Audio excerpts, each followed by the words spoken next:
Okay, so it says, we already know how to do all this, it's just setting it up. That's all we're learning today. The Jones and the Mills family went to a ball game. In the second inning, Jones bought 4 hot dogs, 3 large Cokes for this amount of money. In the 7th inning, Mills bought 5 hot dogs, 4 large Cokes for this amount of money. How much does each hot dog cost? How much does each Coke cost? So let's set up a true statement here. There's 2 different pieces here, hot dogs and Cokes, correct? Yes. Now, X is the number of Cokes though, right? No, not number, it's yes. I don't know why I have it in yellow right now. What the heck? Okay, so X, is red still not good? Okay, awesome. So X is not number, they tell us number, it's the amount of money for a hot dog, right? The amount of money for a hot dog in this one? Why is the amount of money for a Coke? Okay, so here we go. What's a true statement for Mr. Jones? 4X, we don't know how much it costs, plus 3Ys, and in the end it's equal to? Does everybody agree that that's how it would be? It makes sense. If it's $5 for hot dogs, then $20, so yeah. Anyways, okay, here we go. So next true statement for Mr. Mills.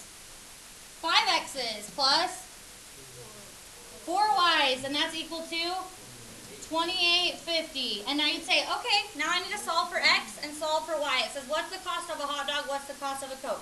So you'd solve with elimination. So we could multiply this by -5, true, and this by 4 to get rid of X, and solve. I'm not going to go through solving. That's what we've done before. Is everybody good? Okay, let's read another one. The Jones bought a dog, so they need to enclose their backyard with a new fence. Mr. Jones measures the perimeter of the rectangular yard to be 180 feet. He also knows the difference between the length and the width of the yard is 25 feet, with the width being longer. What are the dimensions? So with this one, draw yourself a picture if you need to. The perimeter, adding up the outside, is 180. Does everybody get that? What do we know about the length or width?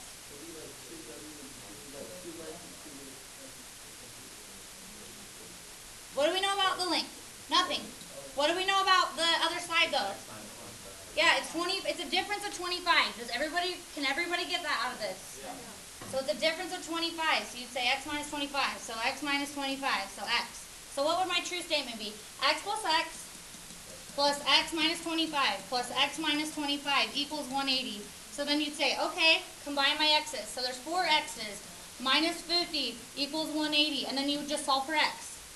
So then you'd plug in X right here. You'd say the dimensions are this, and then take the X and subtract off 25. This and this. Easy? Yep. Okay. Let's read this one. You have to know some rules with lines. Back from Sec 1 and 2. The lines are not the 2 lines that are not parallel are shown in the figure. Suppose that we know that the measure of angle 1 is X plus 3Y. The measure of angle 2 is X plus Y.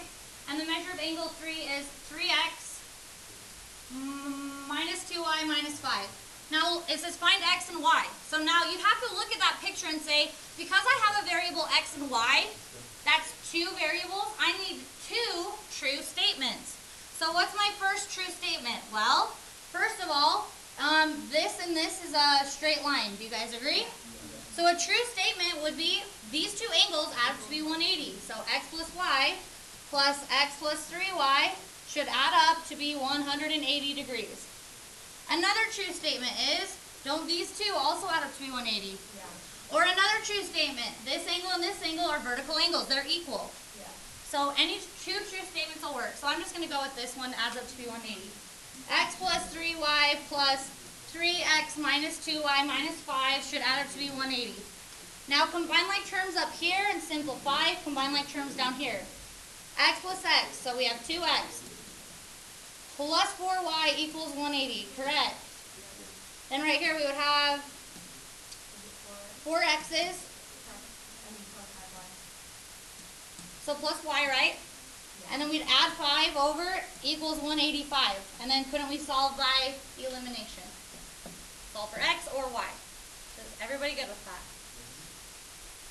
I added 5 so that I had it in the same format. XY equals a number. XY equals a number. Does that make sense? If not, you need to say, no, you're not making sense. So it makes sense to everybody in this room. Yes. Okay, moving on. All right, suppose that the lines M and N are parallel and line P is a transversal. Transversal means a line that cuts through two parallel lines. Suppose that it is known the measure of angle 1 is x plus 3y. The measure of angle 3 is 3x plus y. And the measure of angle 5 is 5x plus y. It says what's x and y. So you'd say I have x, y. That means I need two true statements. So a couple things you have to know. These are called corresponding angles, meaning they sit in the same spot, so they're equal. So x plus 3y should be equal to 5x plus y. Are you good with that first true statement? Another true statement is, don't those two add up to be 180? Or we could say, this is also true. This angle and this angle, these are called consecutive interior. Those also add up to be 180. So let's just go with the blue one. 3x plus y, 3x plus y. Yikes, I shouldn't be using that color. 3x plus y plus x plus 3y. Those two angles right there add up to be 180. So now you would, once again, make it in the same format. Well, I mean, you can do it so many ways. It's just, usually we like solving with elimination. Do you agree? Yeah. So if that was the case, you'd subtract x, subtract 3y. Subtract x, subtract 3y. Now don't say nothing. It's 0 is equal to 4x minus 2y. Then down here, you would have a 4x plus 4y equals 180, and then solve by elimination. Right? You could put the equal sign on the other side if it's bothering you. Okay, everyone good? Next one. Okay, here we go. Kevin has $15,000 to invest. His goal is to obtain an overall annual rate return of 9% or $1,350 annually. So they're telling you 9% is $1,350. He wants a 9% return, which would be of his $15,000 he's putting in. He wants to get $1,350 annually. His financial advisor recommends that he invest some of the money in corporate bonds that pays a 12% interest and the rest of the money in a government-backed treasury notes paying 4% interest. How much should be placed in each investment in order for Kevin to reach his goal of getting $1,350? So first of all, aren't we investing in two different places? Yes. X and Y. It's an amount of money, correct? X is the amount of money in the, what kind of one was it? In the corporate bonds, right, everyone? Y is the amount of money he puts into the treasury bonds. So let's set up a true statement. What would one true statement be?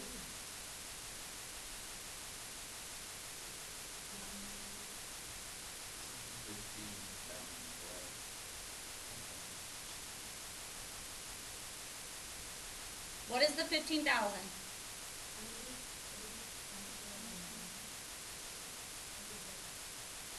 We're already told that 9% of this, 9% is this. So this doesn't matter anymore.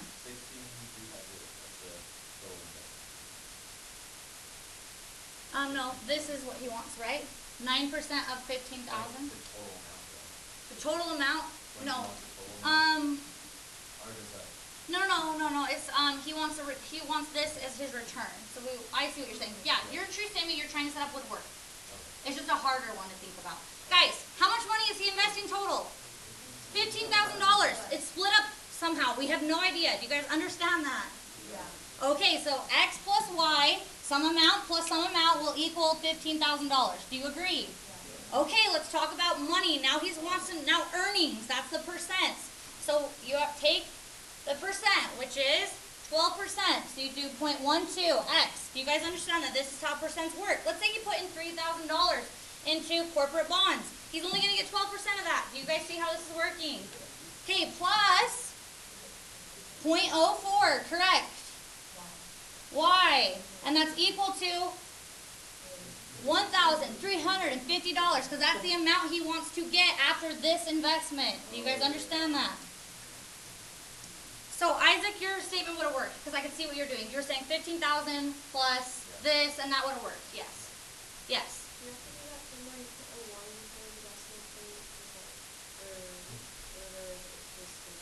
No, because he's only getting, oh, I see what you're saying.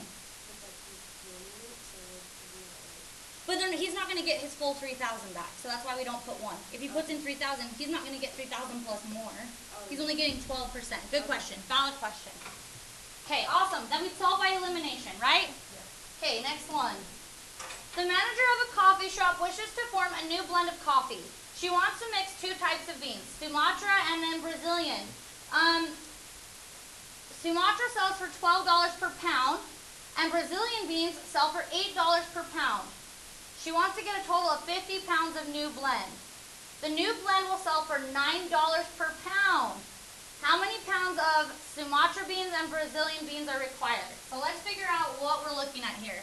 So now our X is the number of pounds, right? Number of pounds of Sumatra beans.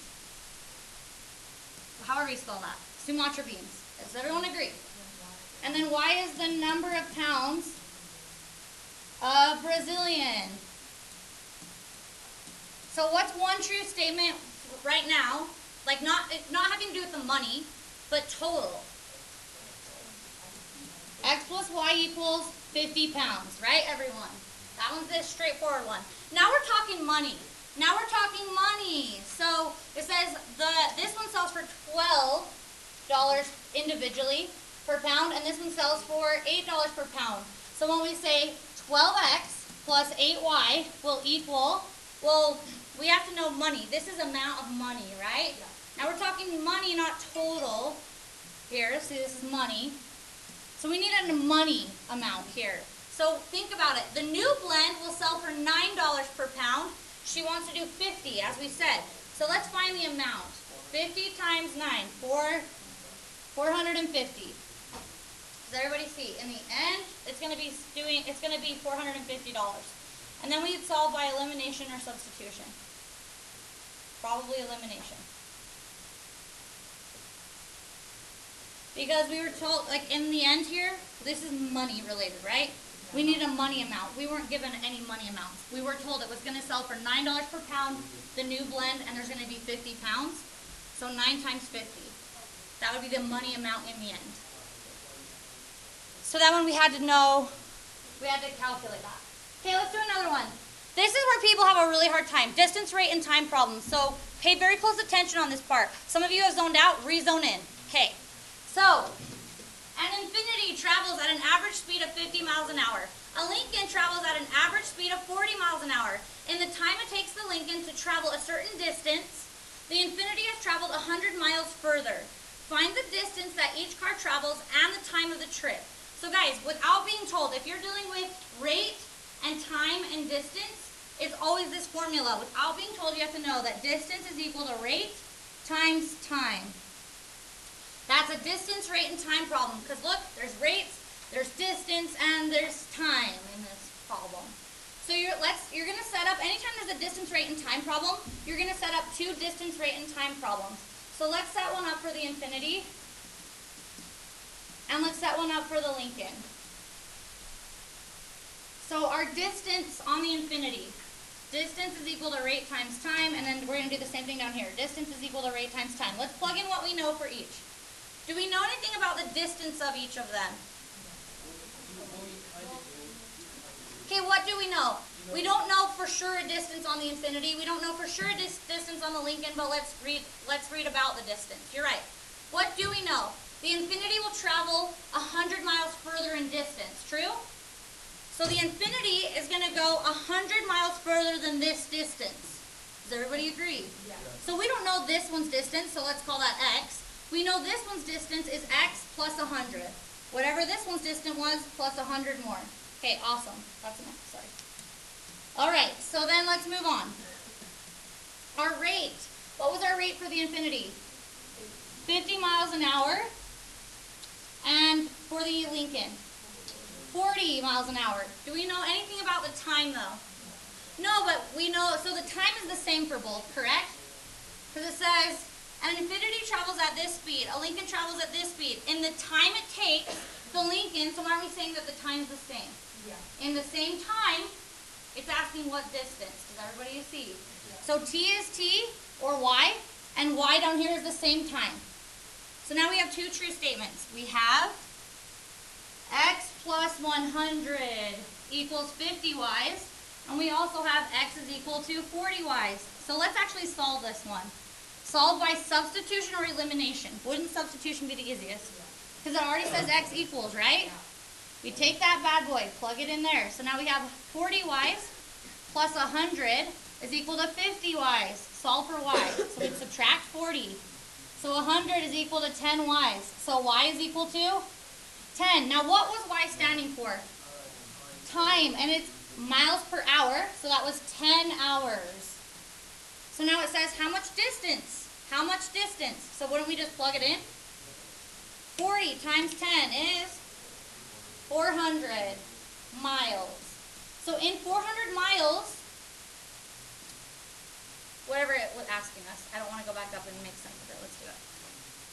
Find the distance that each car travels. So in the same amount of time, they've traveled this one's traveled 400 miles, right? And then same with the other one.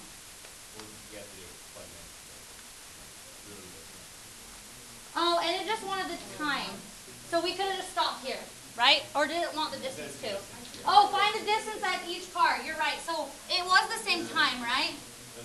Same time, but it will be different distances. You're right. So up here, the infinity's distance, let's plug it in. So that would be 50 times 100, 10, right? Yeah. Minus 100, so wouldn't that be 400? So they caught up to each other. Wow. Well, it makes sense. One was going further. Yeah. One was going faster. So in 10 hours, because this one's going 10 miles an hour faster, they finally caught up to each other.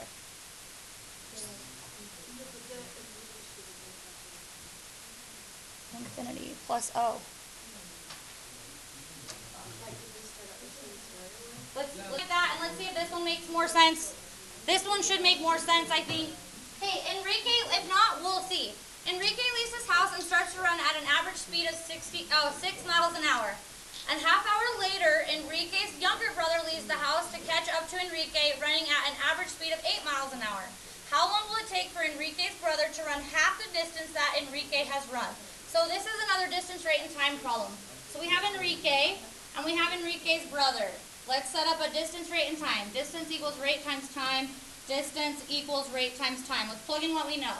Enrique leaves his house and runs at an average speed of 6 miles an hour. So won't our rate be 6? Well, what does his brother run at? 8 miles an hour, okay? A half hour later, now we're dealing with time. Enrique's younger brother leaves a half hour later than Enrique. So we take Enrique's time, right, which we don't know, the time he left, and then this kid is leaving 30 minutes later, correct? Yep, x minus 30, it would need to be in parentheses.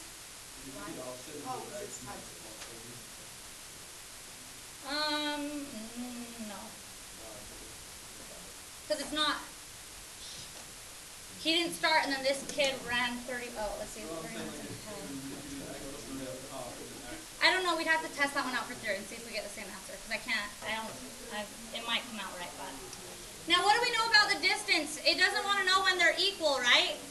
It says, how long will it take for Enrique's brother to run half of the distance? So we don't know anything about Enrique's distance, but what do we know about the brother? We want to know if it's y divided by half the distance. So now there's our two true statements. Y is equal to 6x, and then also y over 2 is equal to 8 times x minus 30. So let's solve for x and y. Substitution again. So I'm going to take that, plug it in there. So then we have 3x over 2 is equal to 8 times x minus 30. Sorry, I'm skipping steps. 6 divided by 2 is 3, right? 6 divided by 2. So I'm doing 3x. My bad. I wrote down two things because I was thinking and writing at the same time. So 3x is equal to 8 times x minus 30. We would distribute that in.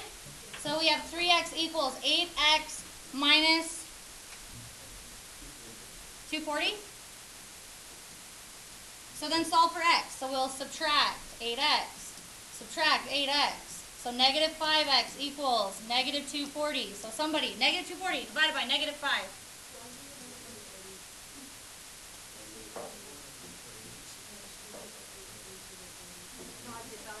What did you get? You got what? 120? No, I'm just doing it wrong in my head.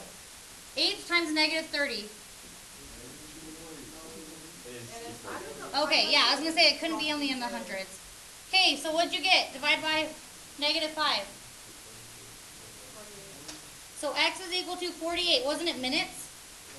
Because x is time, right? We did minutes right here, didn't we? 30 minutes, x minus 30. So it takes 48 minutes for him to run half the distance. It just asks how long will it take? 48 minutes. So we're done.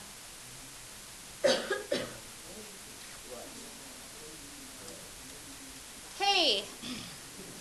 These ones are hard for people. I know I'm talking a lot, but if I didn't go over examples, you probably would have a hard time. So please try to stay focused. These upstream ones, they're hard for people to think about. So let's talk about this. John travels 60 miles in 2.5 hours going upstream. So let's draw our picture here and just think about what this means. Okay guys, if you're going upstream, the water is pushing against your boat. Do you know that? Okay. So he's traveling a distance equals rate times time. Let's see. He's traveling a distance of 60, correct? Now his rate is going to be the rate of his boat. Let's say I'm going at 30 miles an hour here. Let's say I'm coming in hot, but the stream's pushing against me. My speed is now not 30 miles an hour. Does that make sense? So you're going to have to, the rate is going to be the rate of the boat going forward, right? The rate of the boat going forward, but then minus the rate of the stream, minus the river going backwards. It's physics. Does everybody see? So there's our x and y. X minus y. Isn't that the rate? Because the boat, it's pushing, they're going at this speed, but then we got to subtract off what's getting pushed against us. So our rate is x minus y. And then it says in 2.5 hours. Time is 2.5. John travels that same distance, going back home. Now isn't the stream pushing him this way? Okay, so his distance is equal to rate times time. His distance is the same distance, 60. Our rate, though, his rate is going to be the rate of his boat going this way, correct? Plus an additional rate of the river going this way with him.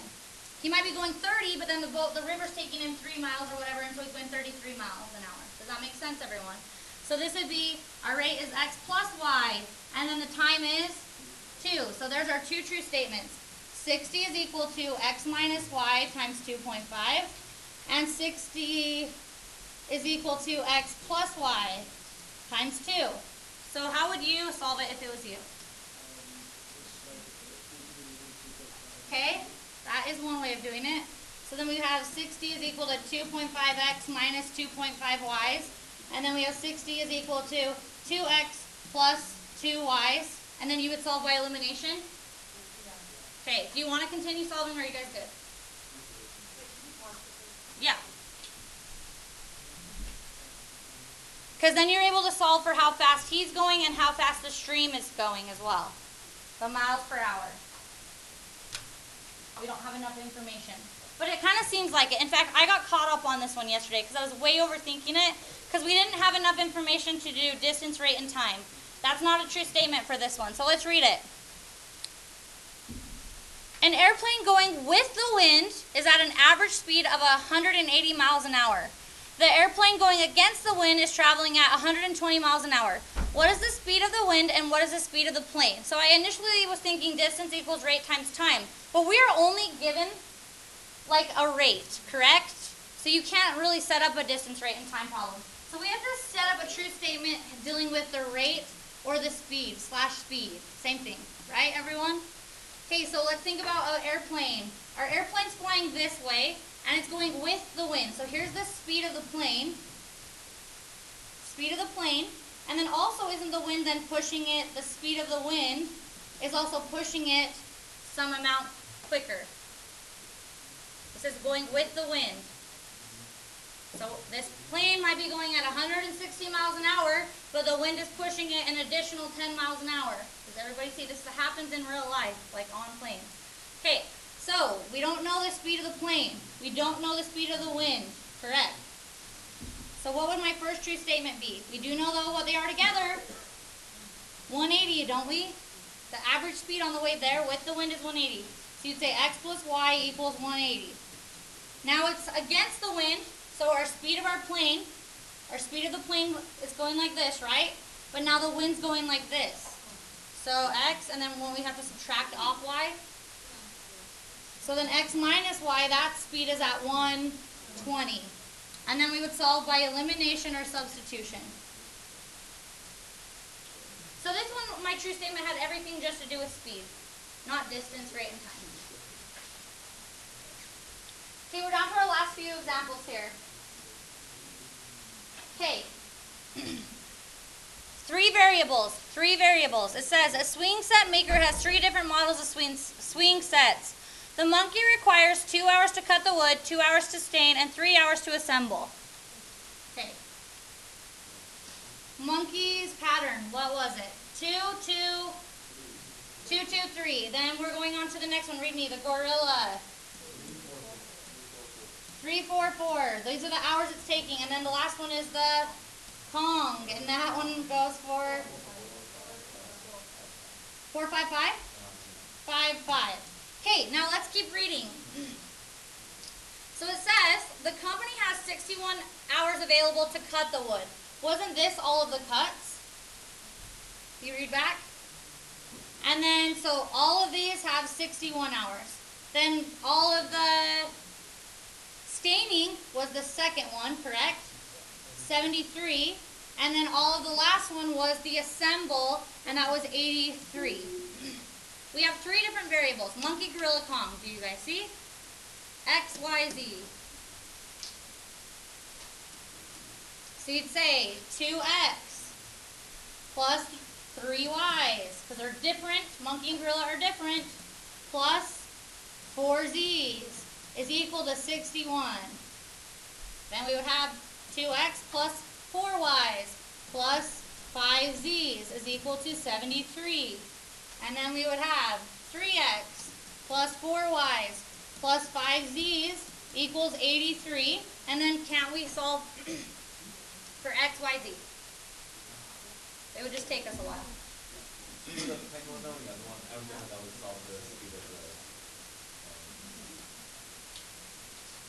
So let's solve. If you eliminate, then it's x equals 180 and x equals 120. You eliminate which one?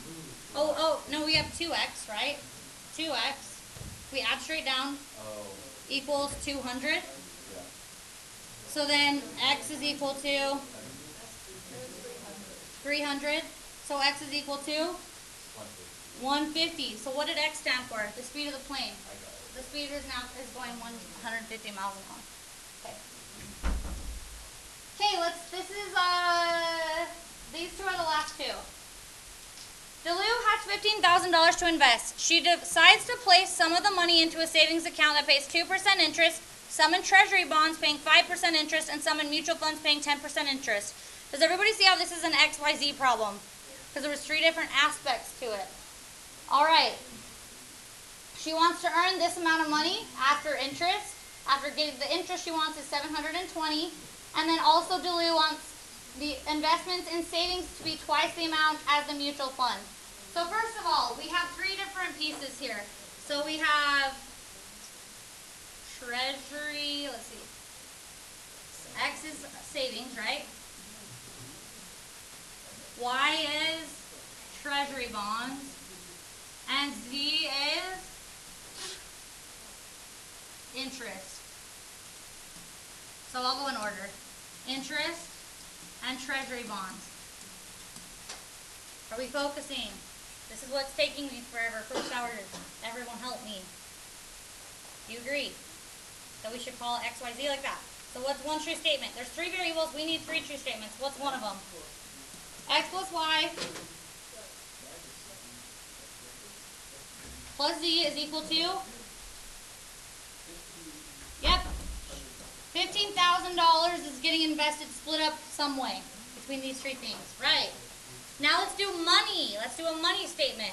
So now dealing with interest, we would get 0.02 x plus 0.05 y's plus 0.10 z's, and how much money in the end? 720. Now, because there's an XYZ, you have to have 3 equations. So what's the final thing that they say? Delu wants the investment in savings to be twice that of treasury bonds. Is that what it says? So X needs to be equal to 2 Z's. It's an amount of money they're putting in, right? Does that make sense? The amount. This is the amount we're putting in, right? This is the money earned. Oh, is it mutual? So you're saying it's X is equal to 2Y?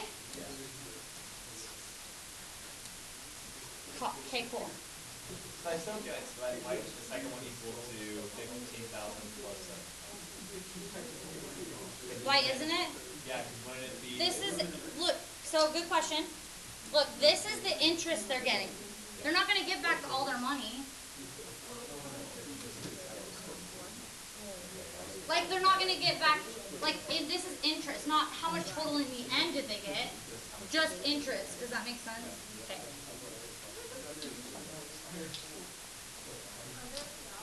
Okay, last one. Find the values of X and Y based on this information.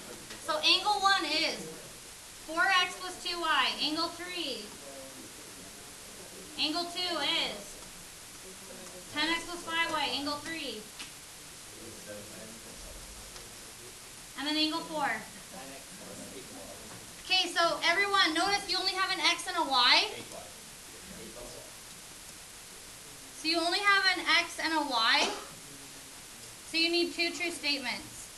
So what's one true statement? What do we know about the angles of a triangle? You know, 2 and 4 equal 180. Yep. So we know all 3 angles of a triangle add up to be 180 degrees. So 7X plus 5Y plus 4X plus 2Y plus 10X plus 5Y, all those 3 angles should add up to be 180 degrees. Then 2 plus 4. good. Those 2 add up to 180. Yes, you're right. So you would say 10X plus 5Y plus 9X plus 8Y should also add up to be 180. And then you would just solve.